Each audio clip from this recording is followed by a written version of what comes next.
gostaria de dar boa noite a todos e todas, agradecer a presença de todos nessa nossa atividade científica desta noite. Para quem não me conhece, o meu nome é Raquel Dickel, eu sou psicóloga e estou na coordenação do Núcleo de São Leopoldo da Sociedade de Psicologia do Rio Grande do Sul, que pensou e organizou essa atividade dessa noite. É uma atividade, um tema que muito nos inquieta, né? Que fala sobre as novas formas de amor e as novas formas de vivenciar a sexualidade. Para falar, então, desse tema tão inquietante, né? A gente fez um convite a Raquel Moreno, né? E gostaríamos de agradecer desde já ela ter aceito o convite do Núcleo de São Leopoldo para estar aqui conosco essa noite.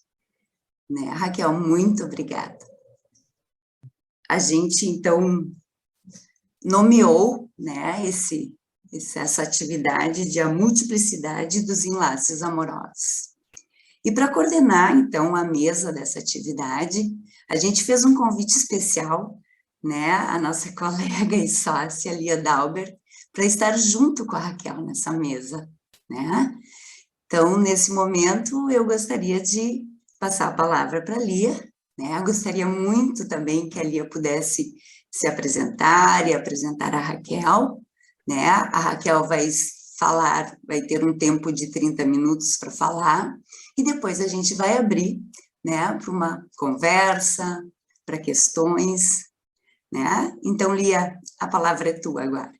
E uma ótima atividade para todos nós. Obrigada, Raquel. Boa noite. Bem-vindos, bem-vindas. Né? Também já estendo meu agradecimento, né, a Raquel, né, a ter aceito o nosso convite, que muito nos honra. Eu sou Lia Dauber, sou psicóloga, mestre em Psicologia da Saúde e Comportamento Social, sou sócia do Núcleo de São Leopoldo, da Sociedade do Núcleo de São Leopoldo, né, faço parte desse núcleo, né, há mais ou menos 10 anos, e deste lugar, então, como sócia, eu represento, né, a sociedade no Conselho Municipal de Saúde e na Comissão de Saúde Mental, aqui na cidade. Eu vou, então, apresentar a Raquel, né, sem mais delongas, com muita satisfação. Raquel Moreno Garcia, então, é psicóloga, psicanalista, é sócia fundadora da Construto, Instituição Psicanalítica de Porto Alegre, coordenadora das publicações científicas do Espaço Criar, colaboradora da Viena Instituição Psicanalítica de Caxias do Sul, e organizadora dos livros As Desordens da Vida, lançado aqui no Rio Grande do Sul em 2019, de Jacques André, e do livro O Infantilismo da Sexualidade, de 2017. Então, Raquel, a palavra está contigo e vai ser um prazer te ouvir, né? E depois poder discutir contigo sobre esse tema. Bom, super obrigada pelo convite. A gente estava falando um pouquinho antes aqui do início, né? A beleza, assim, desses reencontros, né? E, bom, este reencontro para mim é um reencontro muito caro, muito precioso, que é um reencontro com o núcleo da Sociedade de Psicologia, né, de São Leopoldo, ao qual, por alguns bons anos, eu participei.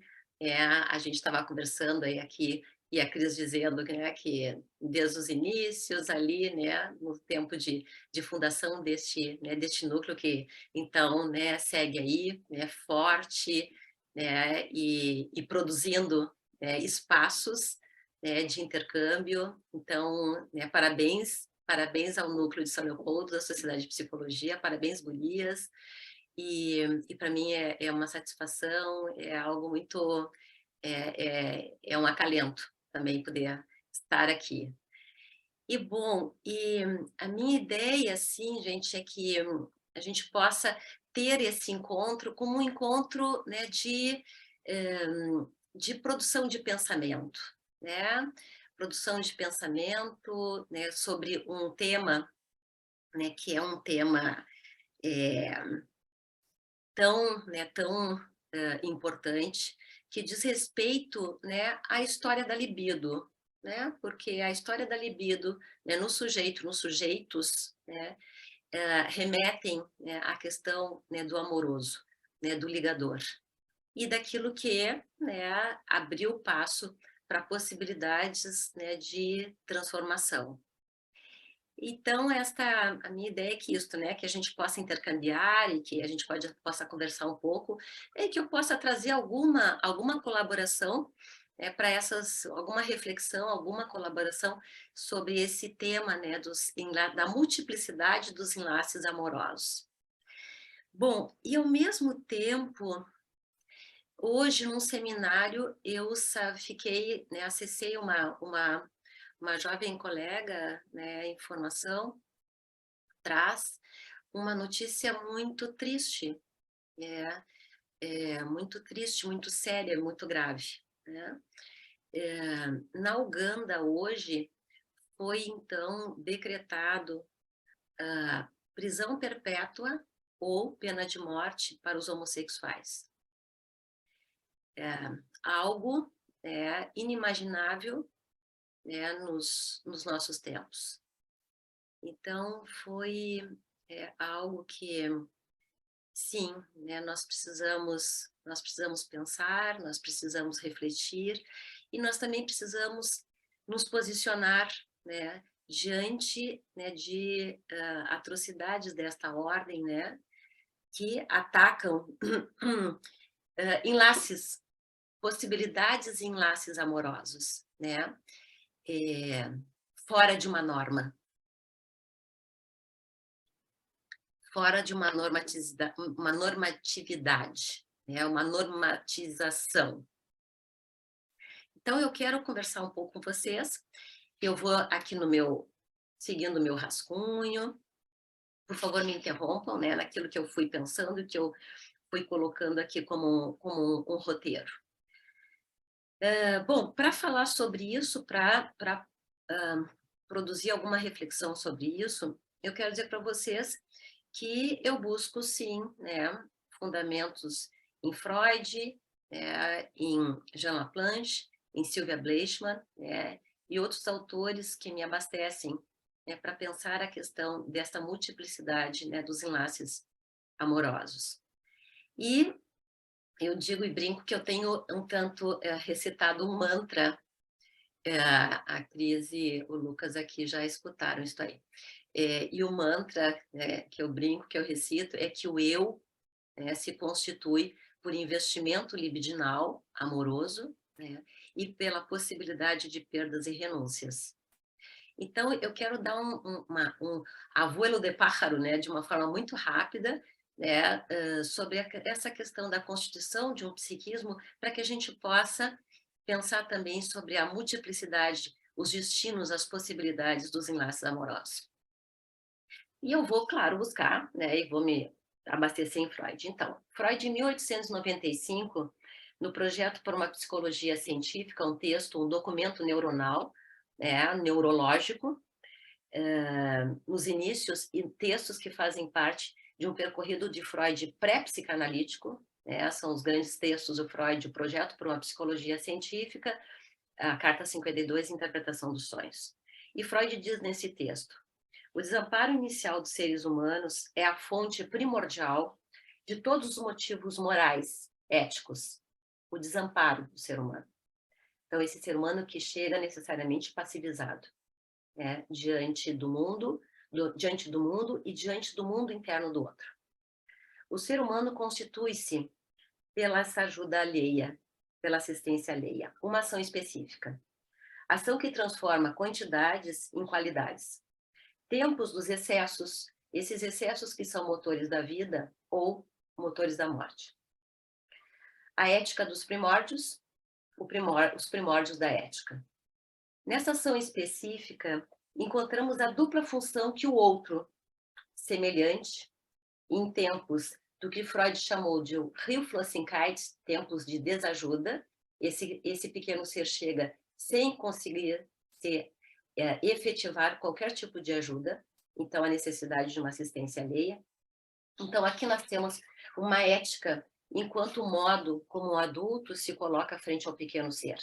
Inscreve nessa criança orificial a sexualidade que transporta a vida e pauta os limites da sua própria apropriação ao corpo da criança. Entendemos, seguindo Laplanche, que a constituição dessa sexualidade infantil, grande descoberta de Freud, né, o inconsciente, a sexualidade infantil, dá-se no interior de uma concepção exógena do psiquismo, isto é, da implantação deste pulsional. Esse pulsional que diz respeito a um excedente sexual que o adulto veicula através de cuidados precoces corporais, esses cuidados que a criança não tem como, né, promover a si própria. Então, cuidados autoconservativos dispendidos à criança. A criança chegou querendo leite. Este adulto que é provido de inconsciente, ali inscreve muito mais do que o alimento nutritivo. Tem uma outra ordem de alimento nutrício. Temos, então, uma assimetria constitutiva entre a criança e o adulto, uma assimetria sexual e simbólica, como modo determinante da possibilidade de subjetivação deste ser. Nessa proposta, John Laplanche discorre sobre o reverberar do inconsciente dos pais, desejos inconscientes destes pais, esses pais com inconsciente quiçá recalcado. Enquanto ruídos, isto aí é veiculado, enquanto ruídos que interferem e comprometem suas mensagens pré-conscientes, conscientes, assim como mensagens advindas do pequeno sócios da família, na designação de que em sociologia e antropologia conhecemos enquanto gênero, e enquanto propomos, né, em psicanálise, propomos com Jacques André, enquanto sexo psíquico. Portanto, enigmático, muito aquém de performático. Posicionar, então, esse conceito do gênero na teoria sexual supõe contar previamente com uma teoria psicanalítica sobre a apropriação e ou metabolização que realiza a criança das mensagens que chegam do exterior. Essa criança passiva e, ao mesmo tempo, que vai se constituindo em ativa diante daquilo que ingressa. Christophe Dejour adverte que não haveria uma perenidade na categoria social de gênero se o gênero não fosse reiterado em cada geração, por intermédio do psiquismo da criança. Dejour afirma: o gênero não é de origem anatômica, biológica, nem endocrinológica. O gênero é adquirido e não é inato. O gênero, então, precede a identidade sexual no desenvolvimento.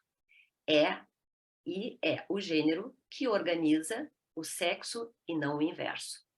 Nós partimos do destino é anatomia, Freud, para o destino é uma anatomia imaginária, imaginarizada, por este outro, aquele outro da simetria constitutiva. Aqui é o inconsciente dos pais com seu determinismo, aquele das inscrições, que o fundaram, que irá instaurar o determinismo do inconsciente da criança, que, por sua força disruptiva, imporá um trabalho de metabolização, de apropriação e de transformação do que com maior ou menor nível de traumatismo acometeu esta criança orificial. Pelos orifícios do corpo ingressa o que se constituirá em complexas redes de representações, instâncias secundárias, numa linguagem de sínteses, no eu inconsciente, no pré-consciente. Nesta perspectiva, considera-se o inconsciente como não existente desde os inícios da vida, mas como um produto de cultura, fundado no interior da relação sexualizante com o semelhante, e fundamentalmente como produto do recalcamento originário, que oferece um topos definitivo às representações escritas nesses primeiros tempos de sexualização.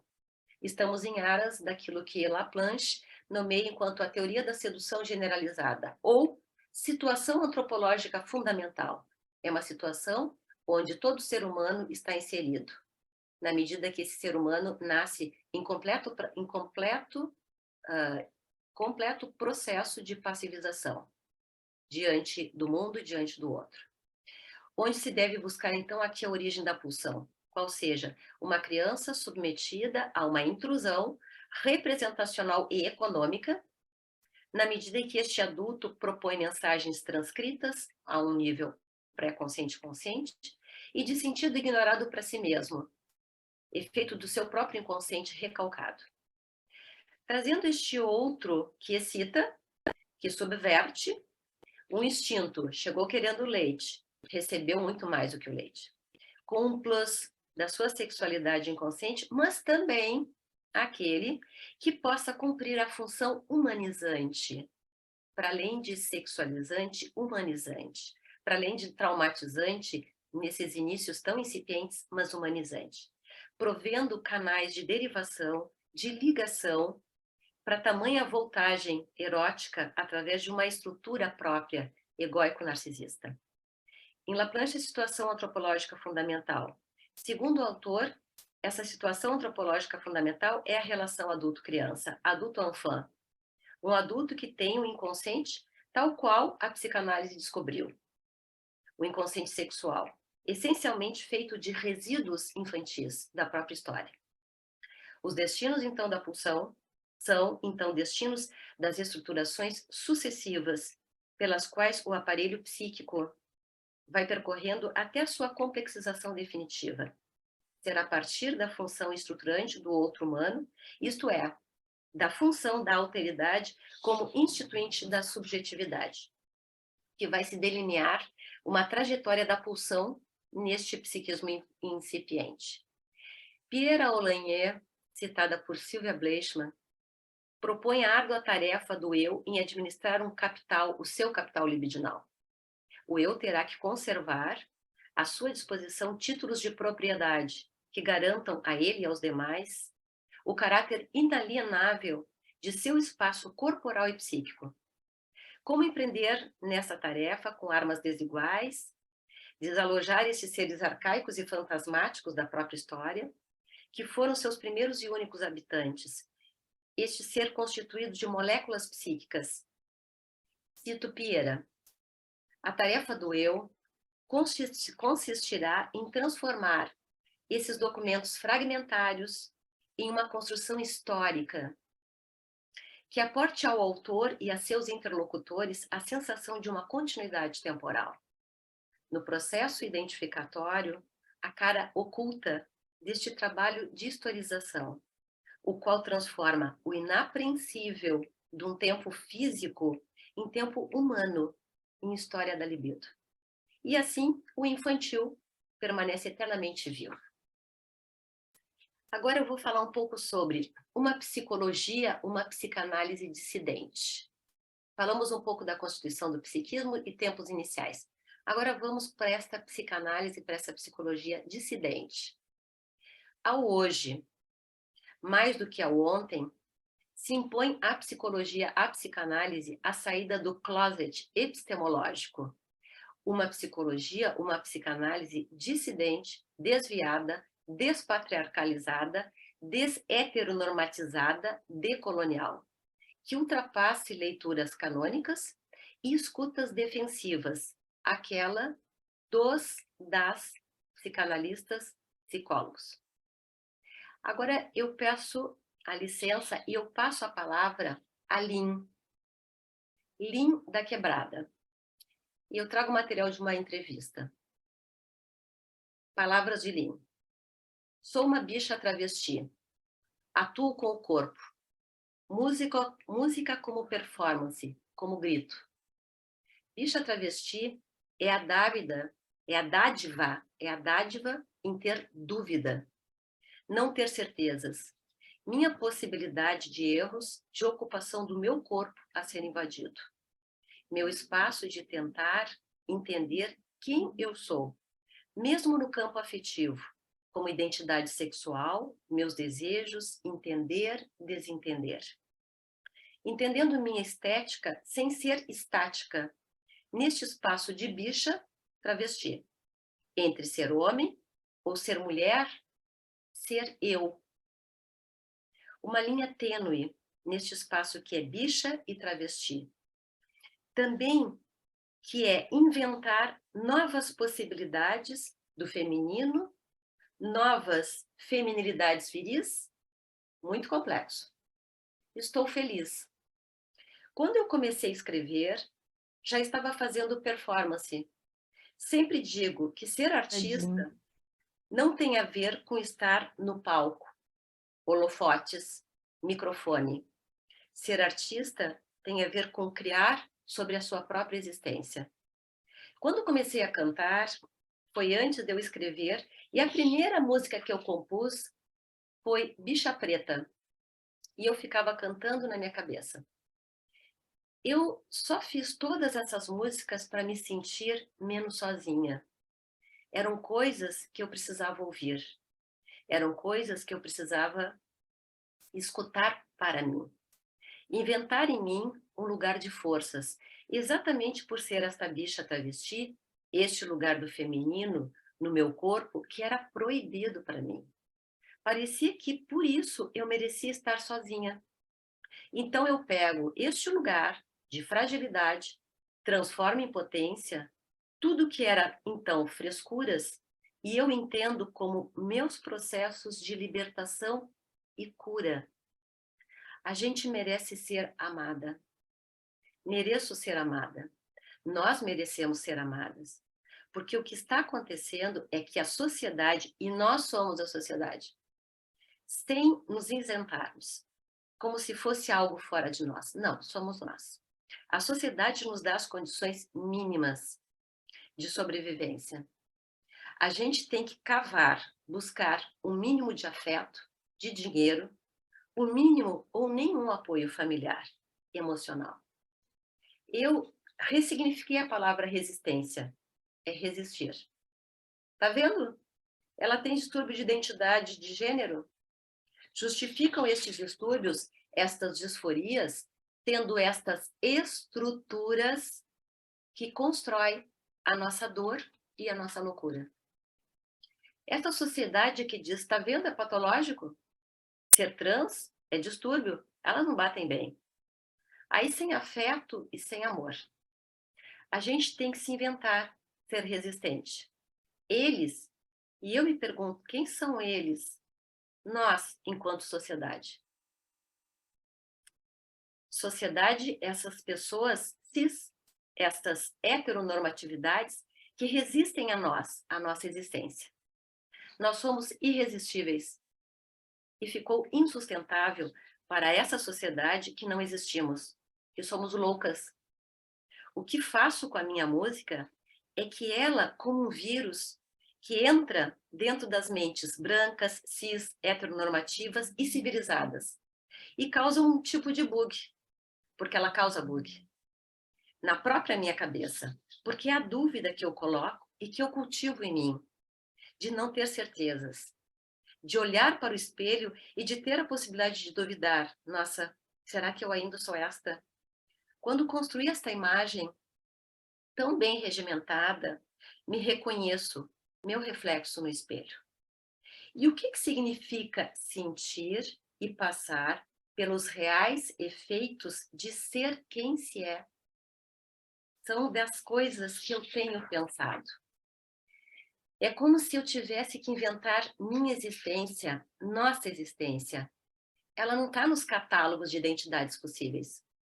Quando me olham, é como se as pessoas pensaram, nossa, é possível viver dessa forma? E digo mais, é possível viver assim, trabalhar assim. Este lugar de visibilidade mais do que de representatividade. Se vocês me escutam agora, eu me pergunto, será que vocês fariam o mesmo com a travesti ali do asfalto? Nossas vidas são resistências, mas confesso que gostaria de existir sem ter que provar o tempo todo, a todo instante, sem ter que justificar a minha existência, sem ter que ser um esforço existir. Até então, se temos buscado uma resistência política, eu acho que hoje o principal que faço com minha música e com meu corpo em cena é uma política dos afetos. A disputa do imaginário, de novos arquétipos, de novos corpos, de novos mitos, mas também uma disputa de territórios afetivos, mas também de mercado de trabalho. A transfobia nunca teve mais sentido para mim como agora, de perceber que as pessoas não se relacionam, não se envolvem com pessoas trans, travestis, não se disponibilizarem dos afetos, sendo que os únicos são dó, pena, raiva, nojo.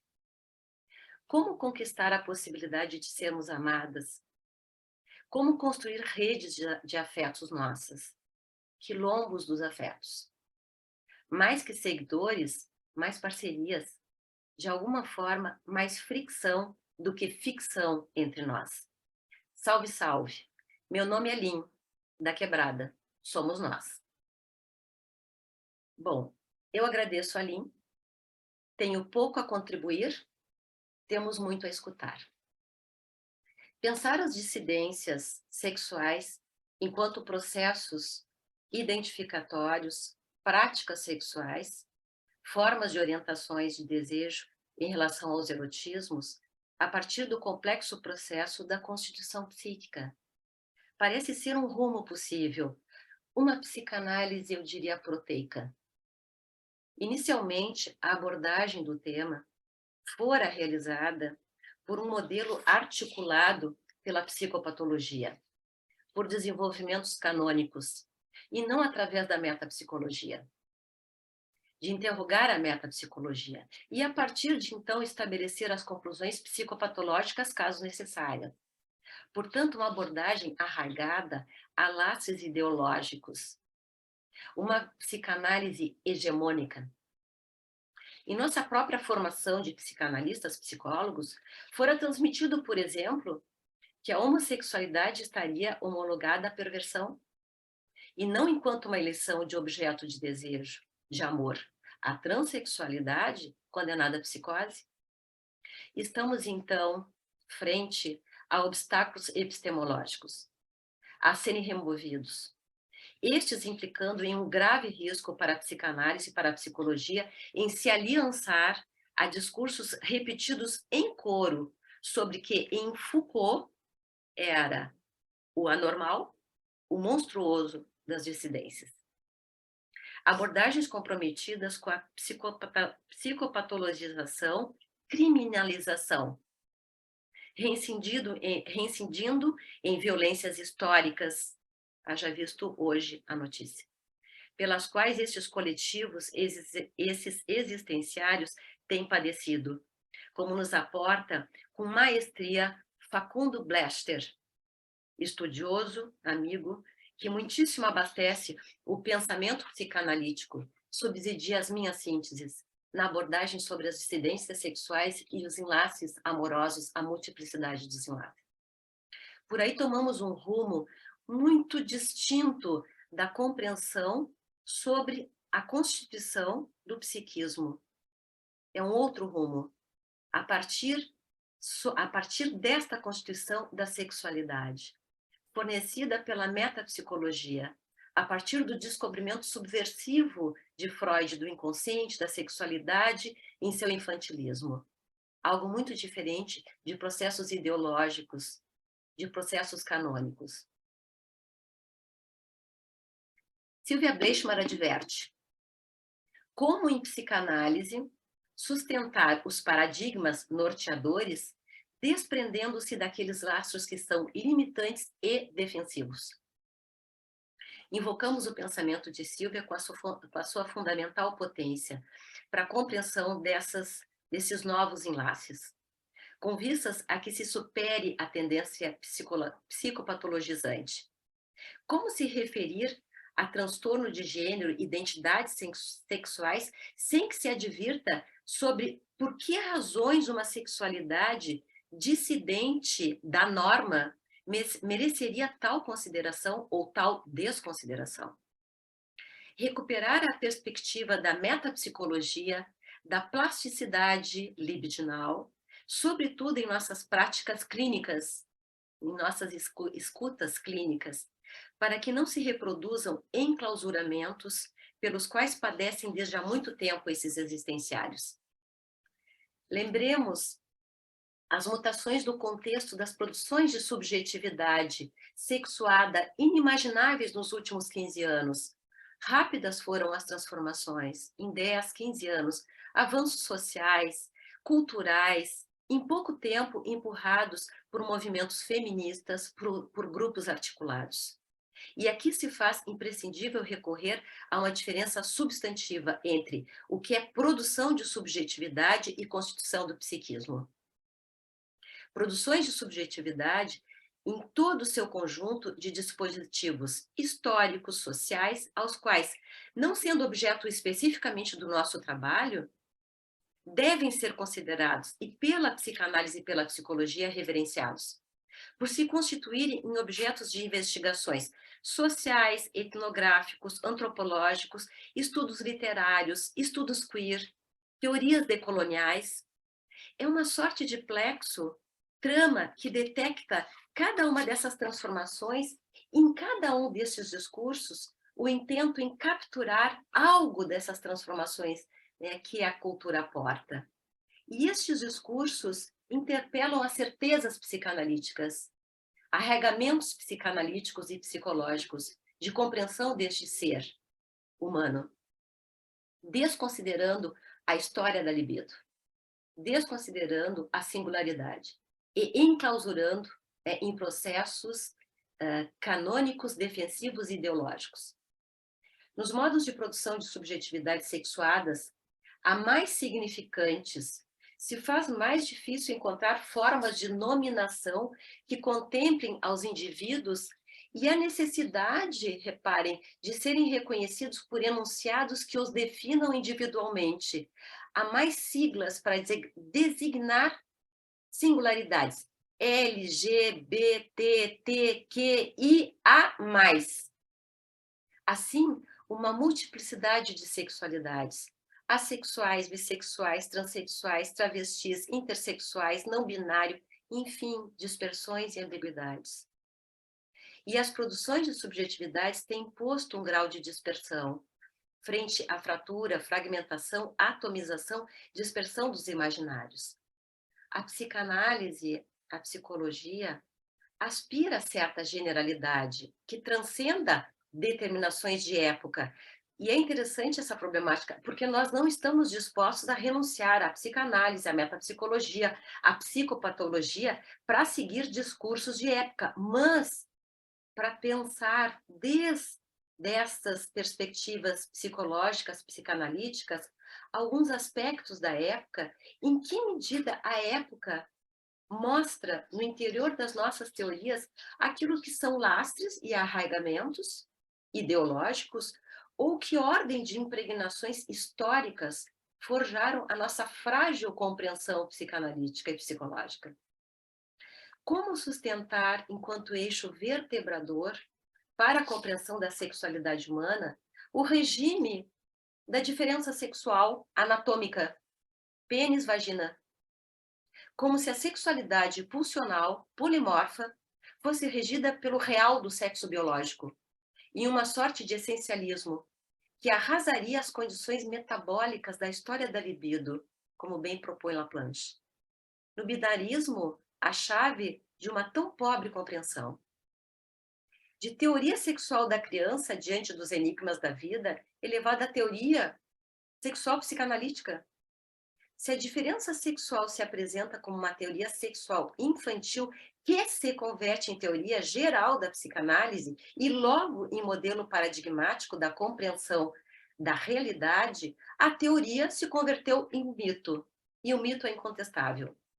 Mitos cissexuais heterossexistas. Monique Witiers, feminista, traz a heterossexualidade enquanto um regime político que está baseada na submissão das mulheres, ideologia da diferença sexual, uma construção histórica da dominação masculina.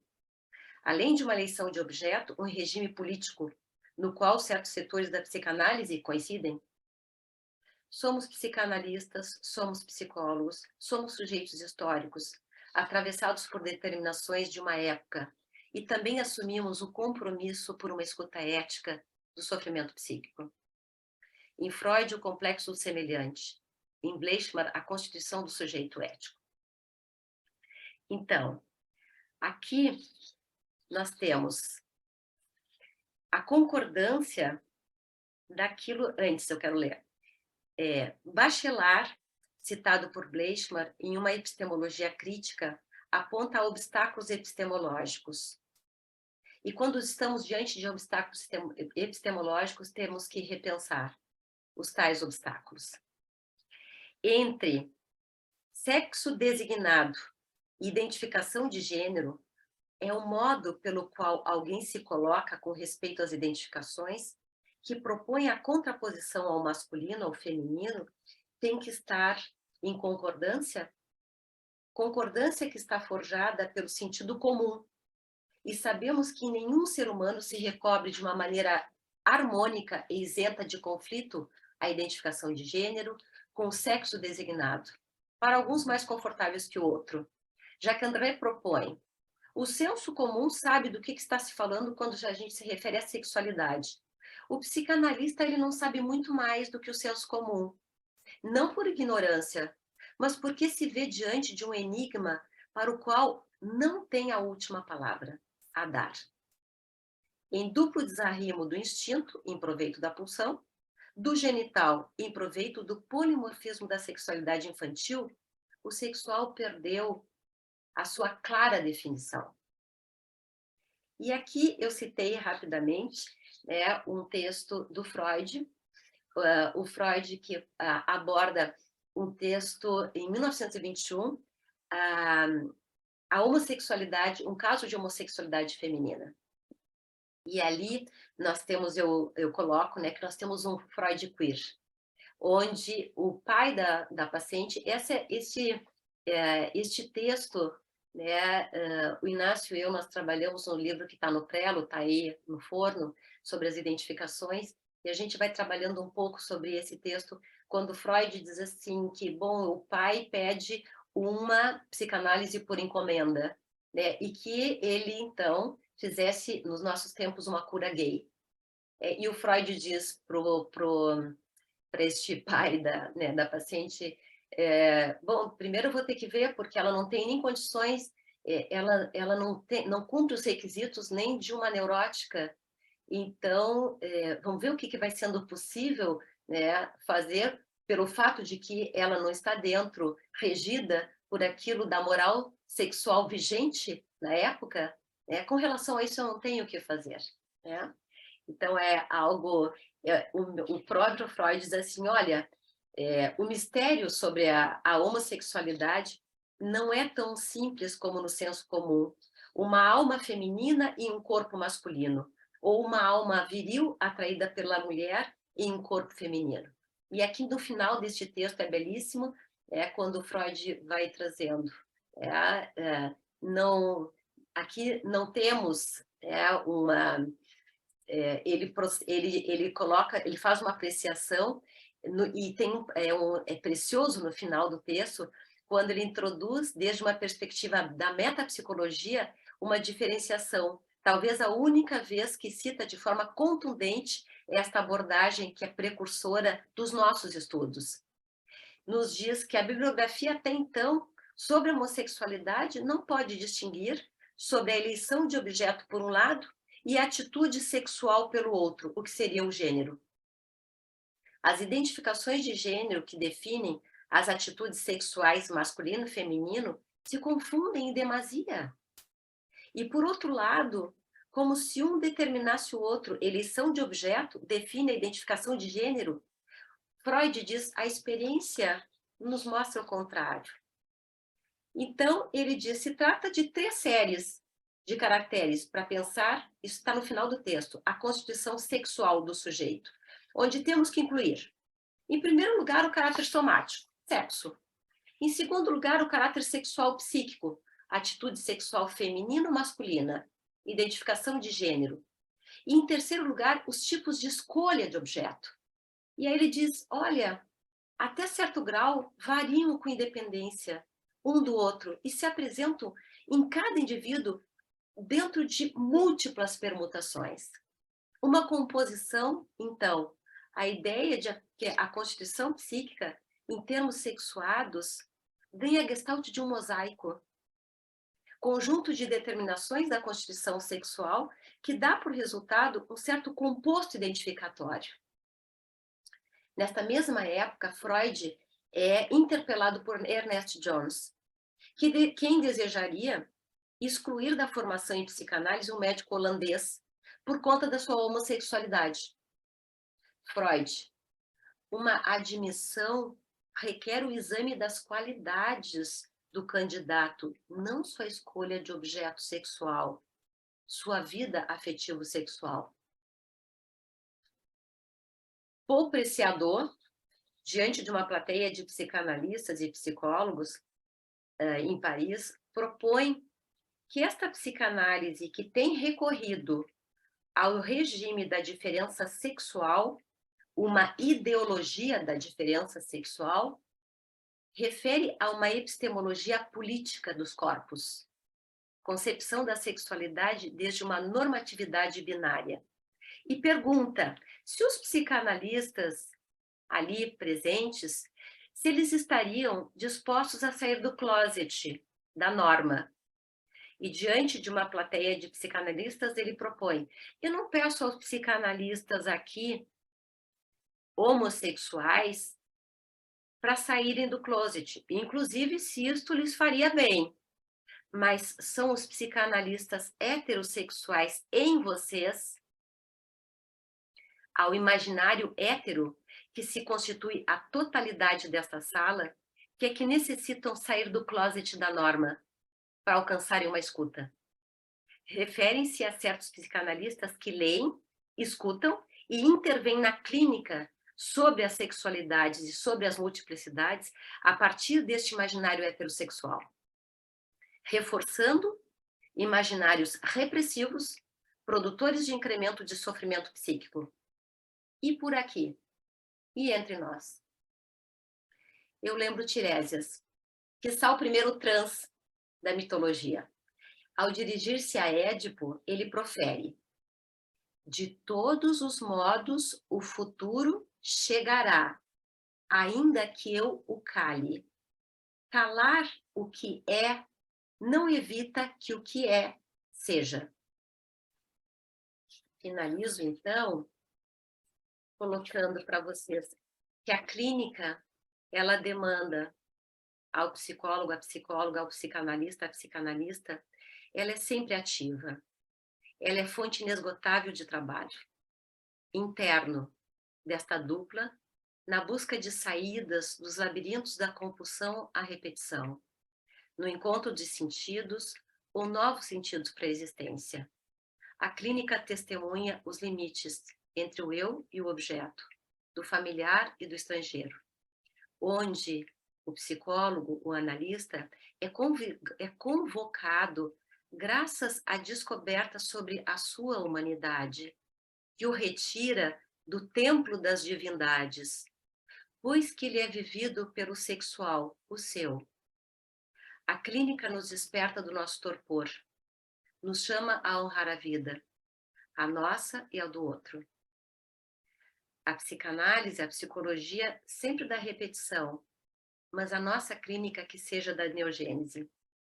Que possamos trabalhar com a potência das origens da psicanálise, com paixão, com audácia, rompendo formações defensivas e empreendendo no bem maior que é a vida, a liberdade, a ética para com o semelhante, sobremaneira nesses nossos tempos de padecimento, por vezes tão sombrios como a notícia que tivemos hoje.